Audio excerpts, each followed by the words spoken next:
Yo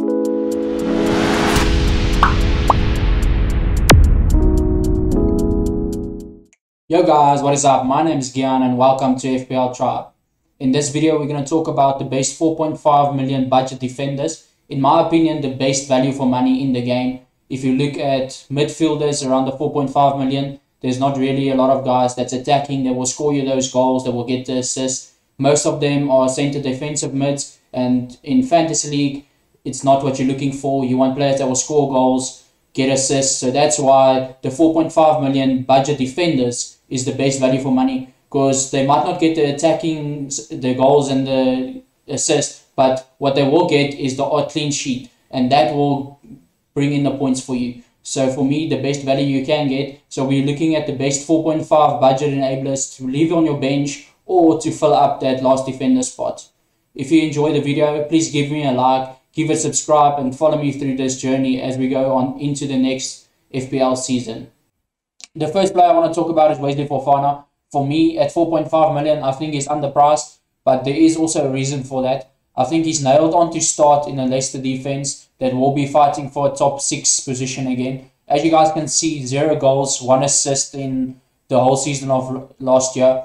Expected goals per 90 at 0.04, that's not really too good. Expected assists, not good as well. Because he was playing as a centre-back and he will be playing as a centre-back again, I think he is a nailed-on starter if Leicester start with a back 5 again this season. So in my eyes, if you're looking for someone that will play 90 minutes most games, WESLEY FOFANA is definitely that guy. But as an attacking threat, he's not really one that will make it into my team. As we move on to the better ones, you guys will see why.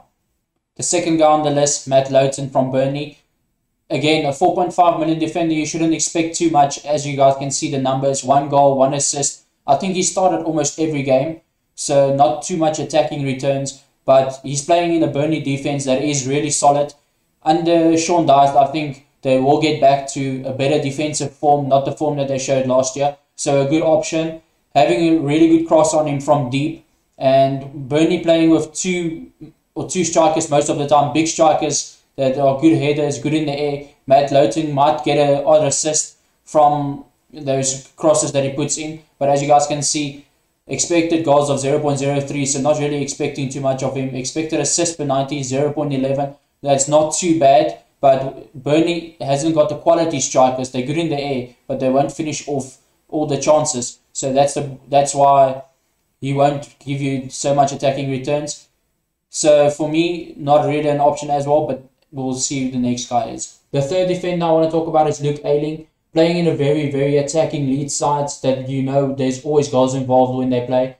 Might not be the best defense, but towards the end of the season, they really started to look better as a defense. I think this season it will be even better because they've played in the Premier League. They know what it's about. They know how most of the teams attack them. So the defense will be better this season for me. And that makes Luke Ayling a really good option. He normally plays on the right. I think last year, most people overlooked him because of Stuart Dallas.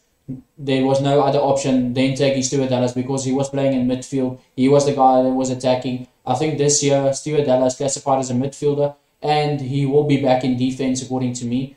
They just played him there because they had injuries. So Luke Ayling, definitely the best out of the bunch for the Leeds defenders. He's very attacking, and as we know, Leeds is very attacking. So he might come up with some assists and some goals. He was very unlucky to not bring in any last year. As you guys can see, no goals, no assists. But I think that will improve this season. He was always in attacking positions, always getting that final ball into the box. Just never really got anything from it. So for me, Luke Ayling, definitely an option. Moving on to the second last guy, NOURI from Wolves.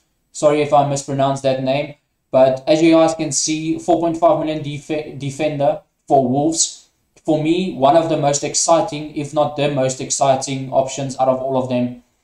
As you guys can see, expected goals per 90 of 0.07. He didn't start too many games, so he didn't have too many minutes. But look at his expected assist per 90, 0.11. That's really good for a guy that didn't play too often. And Wolves looking under the new manager like they might play with a back 5. I think NOURI might play on this left wing back.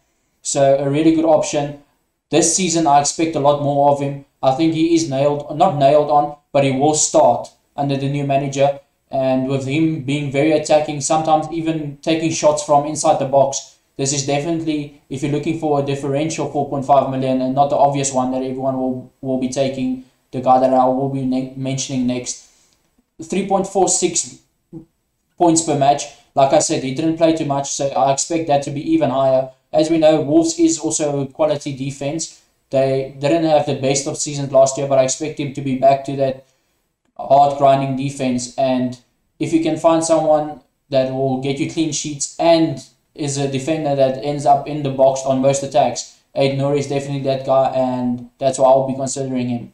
The last guy on the list, TARIQLAMPTEY for Brighton. I think everyone expected this guy, and most people will start with him in the first game week squad. The only problem I have with TARIQLAMPTEY is that he's injury prone, and like we guys saw last year, when he played, he was one of the most attacking, not just 4.5 defenders, but defenders point. So I think TARIQLAMPTEY, if he can stay fit, will definitely get you a lot of attacking returns.